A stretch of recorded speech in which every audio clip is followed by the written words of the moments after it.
Hello अस्सलाम वालेकुम दोस्तों, क्या हाल चाल है? ठीक ठाक हैं। My name is Mohammad Bilal and I am an audit professional currently working in Middle East. आज की जो मेरी वीडियो है वो तसलसल है property buying series in Karachi की।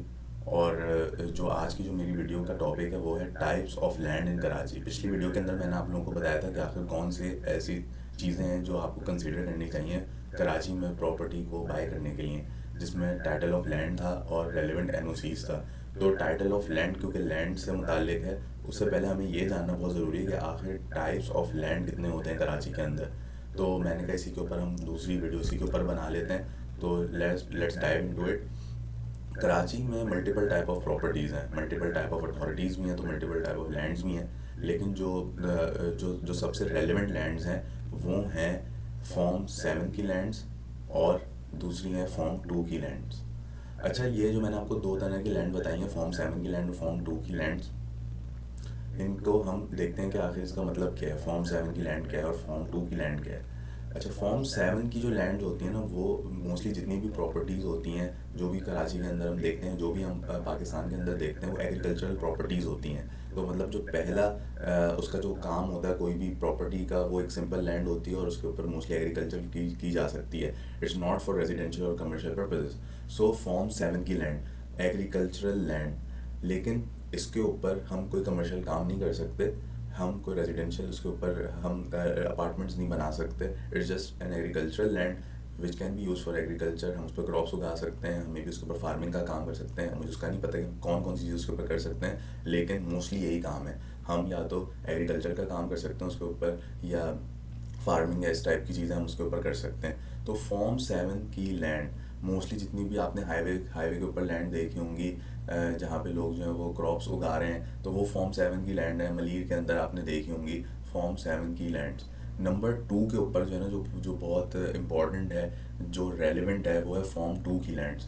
फॉर्म 2 की लैंड्स जो हैं वो यूज़ की जा सकती हैं रेजिडेंशियल के ऊपर और कमर्शियल पर्पसेस के ऊपर। तो हमने ये देखना ज़रूर है जब हम टाइटल ऑफ लैंड को वेरीफाई करें, एक तो हमें ये ज़रूर देखना है कि क्या जिस बंदे से हम ले रहे हैं, जिस बिल्डर से हम डील कर रहे हैं, क्या वो लैंड उसके नाम पे है भी। मतलब अगर आप देख रहे हैं कि ABC बिल्डर्स के से आप कोई प्लॉट ख़रीद रहे हैं, आप कोई भी अपार्टमेंट ख़रीद रहे हैं, तो क्या वो जो प्रॉपर्टी है जिसके ऊपर आपके वो रेलिवेंट अपार्टमेंट या जो भी प्लॉट आप उससे परचेज़ करें, क्या वो उसके नाम पे भी है। और वो आप कैसे पता लगाएंगे, उसके लिए आपको फॉर्म उनसे रिक्वेस्ट करने पड़ेंगे। और बहुत मुश्किल है कि बिल्डर जो है वो आपको दिखाएं। बहुत से अच्छे बिल्डर्स अगर होंगे तो वो आपको ज़रूर शो करा देंगे। ये हम बाद की वीडियो में देखेंगे कि अगर फॉर्म 2 लैंड या फॉर्म 7 लैंड अगर उसने दिखाया भी है तो क्या वो ओरिजिनल भी है, क्योंकि वो उसको भी फेक बना सकते हैं। तो ये बहुत ज़रूरी है।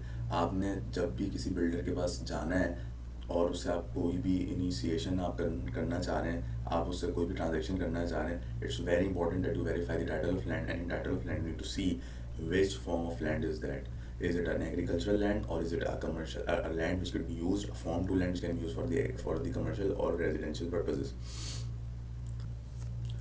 अच्छा, फॉर्म 2 की लैंड मैंने बोल तो दिया, लेकिन ऐसा क्या हो जाता है कि भाई वो फॉर्म 2 की लैंड क्या अलग ही होती हैं, क्या फॉर्म 7 की लैंड कुछ अलग होती हैं?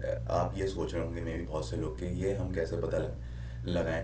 बेसिकली हर लैंड जो होती है वो पहले फॉर्म 7 या एग्रीकल्चर लैंड होती है, और फिर उसके ऊपर अगर आप इसके ऊपर आगे इसको ऊपर कोई प्रोजेक्ट बनाना चाहते हैं, सोसाइटी बनाना चाहते हैं, कोई अपार्टमेंट बनाना चाहते हैं, then you have to convert this form 7 land into form 2 lands. And for this you need to pay maybe taxes. There is an authority which is called Sindh Board of Revenue, and all lands are coming under that authority overall, the first body. Maybe you need to pay taxes, and there's a whole procedure and many type of NSCs which you need to give, but this is a part which needs to be done by the builder. But for you as a user you need to verify that this type of land जो आप लोग ले रहे हैं, is it a form to land or not, is it a commercial a land which can be used for a residential or commercial purposes or not. So आपने जाके builder सबसे पहले ये पूछना है जब आप उससे कोई भी ट्रांजेक्शन करना चाह रहे हो या आप उससे बुकिंग करना चाह रहे हो किसी लैंड की, तो आपने ये उससे ज़रूर पूछना है कि यार ये जो ज़मीन है वो कौन सी लैंड है, वो फॉर्म 7 की लैंड है, फॉर्म 2 की लैंड है।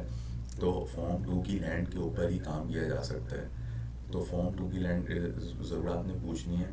और अगली वीडियो के अंदर जो है ना, अब हम ये देखेंगे कि आखिर मैं ये सोच रहा हूँ कि कोई एक सिनेरियो हम बनाएं कि कि हम जब बिल्डर के पास जाते हैं तो आखिर वो हमें कौन से डॉक्यूमेंट पेश करता है और हमें कौन से डॉक्यूमेंट उससे रिक्वेस्ट करने चाहिए।